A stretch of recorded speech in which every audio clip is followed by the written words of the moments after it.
just done by design. This ain't by accident.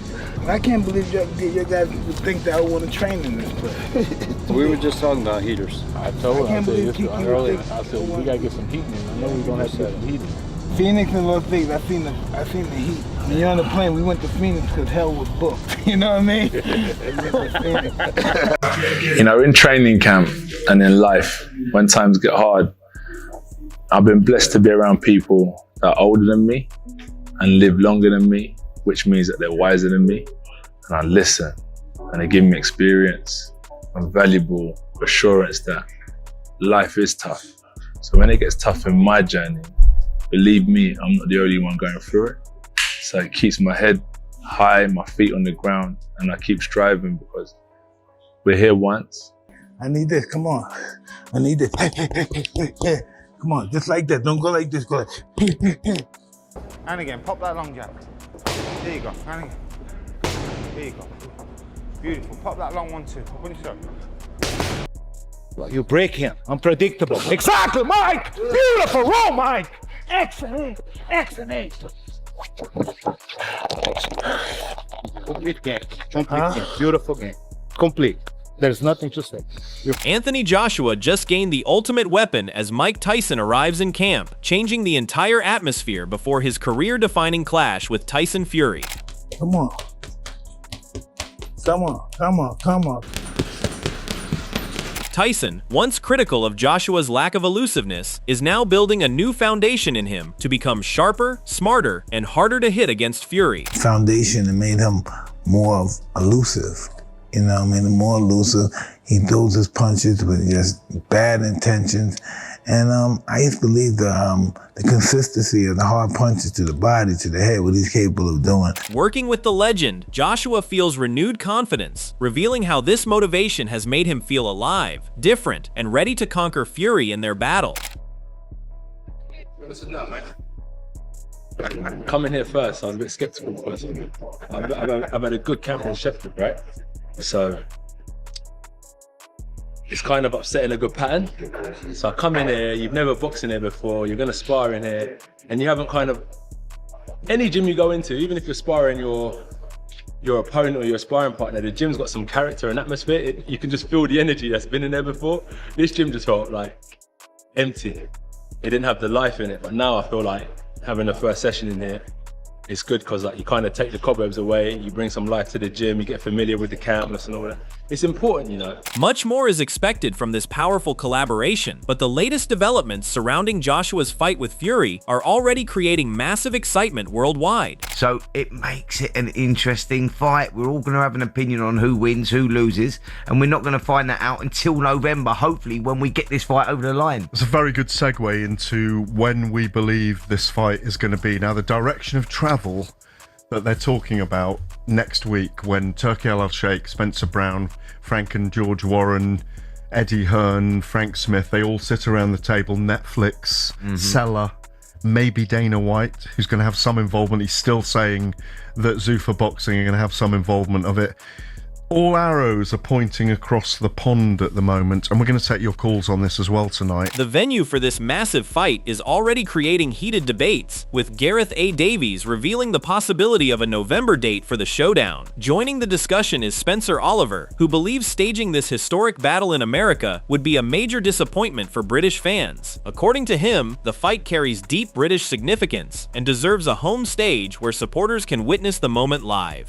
Those arrows pointing across the pond, is it right that it takes place indoors at Madison Square Garden on November the 14th, which is what people are talking about at the moment as the potential date, rather than indoors at the O2 Arena in London, which is just as iconic for these two fighters, and it's the same number of seats? That's exactly right. I was going to say that there's the same number of seats, and yeah, it's, you know, iconic, and the history of it, well, Muhammad Ali and all the other great heavyweights that have boxed at Madison Square Garden. I understand that, but this is a fight for the British fight fans who have supported these guys over the last decade, have been there, travelled abroad for both of these guys as well. The fight fans sort of first training with Usyk and now bringing Mike into his camp, Joshua is using every possible tactic to reach his best shape, but Frank Warren has criticized the approach. After watching his performance against Pringa, Warren questioned why training with Usyk did not make a difference. Instead of showing a new version, Joshua delivered a display many fans found disappointing. Warren predicts Fury will stop him and mocks his routine, saying he can build muscles but cannot strengthen his chin. What do I make of it?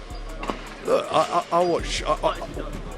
I think Tyson's a big favourite. I've said that all along. You know, styles make fights, and I think Tyson will stop AJ. He will do what Daniel Dubois did. Did you think so on AJ's performance? Do you think he looked, you know, a little bit past his best? Well, he's not the same guy he is he? I mean, you know, how old is he now? It's like 36. I'm an old geezer. We're not the, you know, he's been working out with Usyk and doing what he's got to do. But look, you can, and he looks. They've got him doing a new, different physical regime. But what you can't do in boxing, you can't put muscles on your chin.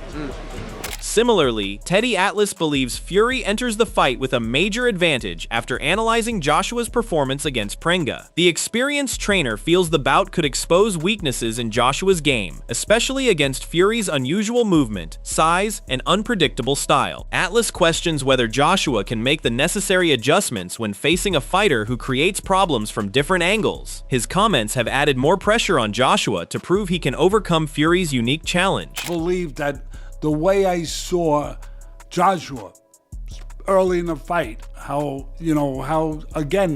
available he was, if that's fair. And again, he'll be better too. You know, he'll be more alert. He'll know that he has more of a danger in front of him.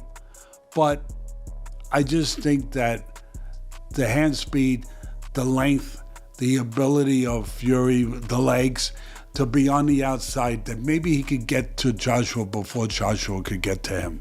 Does that make sense? Because Joshua's going to probably have to be, for me, the fight plan would be always with Joshua. You want to back the guy up with that stiff jab you got. You got a good, stiff, hard jab. Breaking down the potential outcome, Atlas explains how the battle between Joshua and Fury could develop inside the ring. He highlights the key moments where both heavyweights could use their physical advantages, technical abilities, and experience to gain control. According to him, the fight could come down to strategy, timing, and how effectively each man handles pressure. His analysis reveals the tactical areas where Joshua and Fury have opportunities to impose their strengths and change the direction of the contest. You want to back them up and set the table. You know, you want to set the table, go to the body, but you want to set the table for the right hand for the most part. And you want to control that distance with that jab, where you clear the way, you back him up, you keep him, you know, defensive. And I think that Fury, his ability to use his legs to counter punch, to put punches together, to run punches, that he'll have a chance where Joshua stands up a little bit in front of you. He's not the quickest feet to close. He'll have a chance to run some punches before he closes the gap. Does that make sense? Then comes the opinion of the man Joshua worked with before joining Usyk, Ben Davison, who shares his thoughts on the heavyweight's journey, recent changes, and the decisions shaping his preparation. Ben Davison explains his thoughts on Joshua's performance against Pringa and analyzes how the fight unfolded. He also discusses how Pringa managed to surprise many observers with his approach, creating unexpected moments that caught fans and experts off guard during the contest. So it's who gets it right on the night, who gets the tactics right, and you know, sometimes small little things fight week, and you know, these little bits can have a huge impact. So obviously they're two top operators, and that's what everybody's tuning in for, to find out who's going to come out on top. A lot of people obviously tuned in after everything that had happened with Anthony Joshua, and they were saying it's going to be an easy job with Pringa. I think Pringa shocked everybody that night. What did you make of AJ's performance overall? I think that it's very difficult. I've been in the situation before when you got to fight a massive fight like Tyson, an AJ signed. According to Ben, this is what happens when a fighter faces immense pressure, and he believes Joshua experienced exactly that. In his view, the pressure of securing the Fury mega fight affected him mentally. However, he reminded everyone that Joshua bounced back strongly in the second half, showing resilience and determination. His ability to recover surprised many and left fans impressed by how he responded when the situation seemed to be turning against him. Practically signed, you're going into, you've got this tick over, everybody's assuming you to go in and do this job. That brings a hell of a lot of pressure, and yeah, I think he went in there maybe a little bit with, I'll take my time and, you know, be safe, get the job done, and yeah, got off to a shaky start obviously, but I think settled, realised, hold on a minute, you know, not here to mess about. Went out there and got the job done in the second, so obviously was pleased to see that. A lot of people on social media, Simon Jordan was one in particular, saying that he thought that it was fixed. What's your reaction to that? I haven't got one. No. Oh, Meanwhile, Tony Bellew has pushed back against the growing criticism surrounding Joshua's ability to take punches. He believes the constant doubts about his chin are unfair and should not define his career. Bellew insists that unless Joshua is brutally stopped by an elite heavyweight, questioning his durability makes little sense. Looking back at the Pringa fight, he highlights how Joshua absorbed pressure, recovered, and showed the mental and physical toughness that continues to make him a dangerous opponent. When he's never been starched, and he's never been flatlined, he always gets up. Even against Daniel, even against Daniel Dubois, he always gets up. Once again, don't quote that gobshite to me. He's an arsehole of the highest order. Anyone who works for that rag, I'd never speak about him. So we're gonna have to change the quote about you. You're gonna have to ask me that question.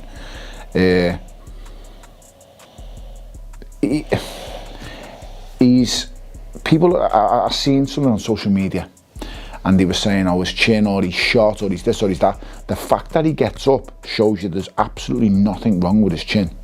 Fitness is what gets fights off the floor. Anyone who knows boxing understands the science of it. Anyone can go down. It takes 2.5 pounds of pressure.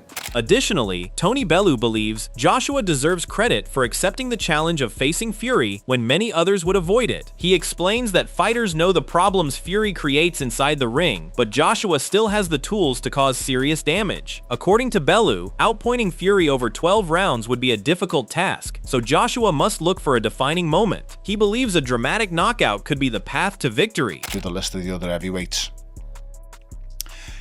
Out of all of the dangerous other heavyweights, the top 10 in the world, Anthony Joshua would be picking Tyson Fury to face, because all of the others have got more pop than him. And with just that alone, you would be picking Tyson Fury. He's the boxer. He's the one who doesn't want to have a straight up fight with you. He's the one who wants to box you. And the best usually way to beat a boxer is, well, it is to just get rid of them. And I think that's Anthony Joshua's best chance. If this fight goes to point Anthony Joshua loses, Anthony Joshua has to win by knockout to win this fight, in my opinion. Yeah. He's not going to outbox. Let's be brutally honest, he's not going to outbox Tyson Fury. No, I don't think so. I think that's right. Yeah, definitely. We know what Tyson Fury's like. He did say in the build-up that... Speaking about the potential clash, Andre Dirrell feels both heavyweights may benefit from another fight before facing each other. He believes their recent displays have raised doubts about whether they are truly ready for such a high-pressure event. According to Dirrell, Fury and Joshua need to show they can still compete at the highest level before meeting in the ring. A strong performance in their next appearances could help rebuild confidence and create more anticipation for the showdown. Nah, this is all it's gonna be. I know. Like, I give know. me your thoughts on Joshua and Fury. We would get the most out of what they have left if they decide to fight right now. However, if we let them get another dub, another warm up, because both of them in my book, bro, it didn't play out right for me. You know what I'm saying? So it's just like, we don't get the best versions, but we get the best of who they are now. You know what I'm saying? If they just clean up a few things. Because Anthony Joshua, though trying to implement whatever Uzi gave him, you know what I'm saying, the confidence he gained or the mentality he went in there because of the accident, losing his friends, gave him, spiritually, man, he was tacked in. He was locked in. Furthermore, Dirrell shared his perspective on the issues affecting Joshua inside the ring. He believes Joshua has rebuilt his mentality and remained focused following the Usyk defeats, but the improvements made during training have not fully appeared during fights. Dirrell feels the execution is still missing when the pressure rises. He also suggests Fury should take another bout, refine his approach, and improve his overall sharpness before stepping into a major showdown with Joshua. Your body's still gonna respond the way it has to respond to certain situations, man. And that's just due to, you know, whatever trauma you had to deal with, right? Or the normalcy of just living long enough if you didn't get into an accident. That was AJ's case, man. He was too flat-footed. He was trying to implement, I guarantee you, what Usyk gave him in camp, but you can't be Usyk. Because I know Usyk giving him the ins and the outs. He built for power. He's structured for strength. You know, so you're not gonna get that kind of fighter. He was trying to bring it out after being gone, after everything that happened to him, and it didn't work out, man. So give him another fight to try to implement it a little bit more, lose a little bit more weight, and then bring it to the table, and it might work. Analyzing Fury's position in the matchup, Dirrell also identified opportunities where Joshua could make an impact. He believes Fury is not currently at his best physically or technically to exchange directly with Joshua. According to Dirrell, Fury still has areas that require improvement before facing such a dangerous opponent. At the same time, he emphasized that Joshua's ability to absorb punishment and handle heavy shots will remain one of the biggest factors that could influence the final result. He had a hard time as well, man. He was vulnerable in a couple of situations where he gave the right side of his face. If Anthony Joshua was line that fight up, that shot up, it's over. He let that shot, it's over. So he needs to get back in the lab and just work on some things too. But if they fight now, you know, I would expect to see the best of what they got left, and you know, I'll be satisfied with that. I compared Anthony Joshua and Edgar Berlanga. Yeah. Two guys that they're getting touched with the same punches and they're going down. What do you think that is? Like, what's causing them to hit the canvas as much as they've been hitting the canvas? Right. Not wanting to. Like, you know, if that's on your mind. A surprising revelation has emerged from Pringa's camp after his dramatic night against Joshua. Keith Sullivan, Pringa's manager, has shared details that could change how fans view the fight. He claims Pringa entered the contest without being fully prepared, as illness affected his condition and prevented him from completing a proper training camp. Sullivan revealed that the fighter arrived in Jeddah below his usual level, offering a new perspective on the struggles behind Pringa's second-round stoppage loss. Leading up to the fight, he didn't spar or train for 2 weeks before he got to Jeddah. He had 102 fever and he was in bed for 8 days straight. We brought a doctor into camp. He moved camp over to Dubai. So he brought a doctor in, drew some blood to make sure there wasn't something more serious going on. And they said he was just run down and they thought it was a flu or a cold or something and he would get over it. And it took 14 days. So we had the last 7 days before we went to Jeddah for training. We had a sparring partner there in Dubai who we didn't use at all because he just had we couldn't get him out of bed to go for a walk. In the first round, he came out and just gassed himself out. The instructions in the corner for the second round were, continue what you're doing. The boxing world is stunned by these latest revelations, with many fans viewing them as excuses. However, Keith Sullivan remains confident in his claims and continues to explain the reality behind Pringa's performance. He insists the fighter entered the bout facing major physical struggles, unable to follow the planned strategy. Sullivan's comments have added another layer of controversy to a fight that already sparked intense debate among fans. Stunned what happened to him, like in an instant. He said it all came right back to him. And the lack of training, the lack of cardio that he wasn't able to do in the 3 weeks leading up to him, they caught him right at that moment. So in his head, he kind of changed the game plan from what he was instructed to do. He said to himself, I've got AJ's number. I've knocked him down 3 times. I don't care what anybody says. It was 3 knockdowns. Those ropes held him up absolutely in between the 2 counted knockdowns. You see his body flop back. If those ropes aren't there, he's on the flat of his back. And Christian Pringa has knocked a 2-time Olympian, 3-time heavyweight world champion on his ass 3 times in the first round. And Anthony Joshua is going into the second round 10-6 down. That's never happened in his life. While many fans continue talking about Joshua being dropped in the opening round against Pringa, Roy Jones Jr. believes the real story begins afterward. He praises Joshua for recovering so quickly and taking control in the second round, calling it a sign of strong character and resilience. Jones even says that if Andre Ward had suffered the same early setback, the fight would likely have been over, making Joshua's response even more remarkable. With right now. Now, I got to give kudos to him because he came back off those 2 knockdowns and got through out of the second round. That was a beautiful thing. But I immediately started thinking, man, if this was Andre, I don't know if he'd get out this first round. I don't know if he'd get out this first round now because this would be something special. So I definitely had to think about you on that. And as soon as it happened, I said, oh my gosh. I said, wow. I said, boy, if this was Andre, this would be a problem right now. You feel me? So, you know. I can't say I didn't think that, man. I just had to share that with you because it did come over me. Yeah, I appreciate that. Shout out to Joshua, man. He, you know, man.